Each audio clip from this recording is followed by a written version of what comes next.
ಆ ಎಲ್ಲಾ ಪುಣ್ಯ ತೀರ್ಥಗಳ ಸನ್ನಿಧಾನ ಎಲ್ಲಿರ್ತದೆ ಗೊತ್ತಾ? ಒಬ್ಬ ಬ್ರಹ್ಮಜ್ಞಾನಿಗಳಂತ ಯಾರಿರ್ತಾರೆ ಅವರ ದಕ್ಷಿಣ ಪಾದದಲ್ಲಿ ಇರ್ತದೆ. ಅಷ್ಟು ಮಹತ್ವ. ಅದಕ್ಕೆ ನಾವು ನಮ್ಮ ಸ್ವಾಮಿಗಳು ಬಂದ್ರೆ ಪಾದ ಪೂಜಾ ಅಂತ ಹೇಳಿ ದೊಡ್ಡ ಲೈವ್ ಕಟ್ಟಿರ್ತಾರೆ. ಯಾಕಂದ್ರೆ ಆ ಮಹಾನುಭಾವರ ಆ ಜ್ಞಾನಿಗಳ ಪಾದವನ್ನು ತೊಳೆದು ಆ ನೀರು ತಲೆ ಮೇಲೆ ಹಾಕೊಂಡ್ರೆ ಎಲ್ಲಾ ಪಾಪ ಪರಿಹಾರ ಆಗತ್ತೆ. ಎಲ್ಲಾ ಪುಣ್ಯ ತೀರ್ಥಗಳಲ್ಲಿ ಸ್ನಾನ ಮಾಡೋದು ಪುಣ್ಯ ಬರ್ತದೆ ನಿಮಗೆ. ಅಷ್ಟು ಮಹತ್ವದ.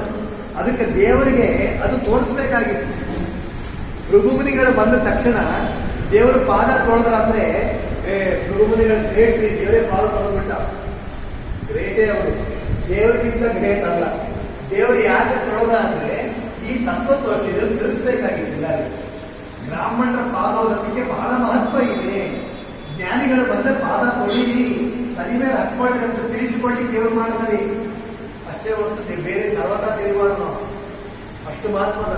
ದೇವ್ರು ಇನ್ನೊಂದು ಮಾತು ಹೇಳ್ತಾರಿಲ್ಲ ಭೃಗುಮುನಿಗಳಿಗೆ, ಏನು ಮತ್ತೆ ವಿಭುಧ ದರ್ಶನೇನೈವ ಪುನಂತಿ ಜಗತ್ರಯಂ.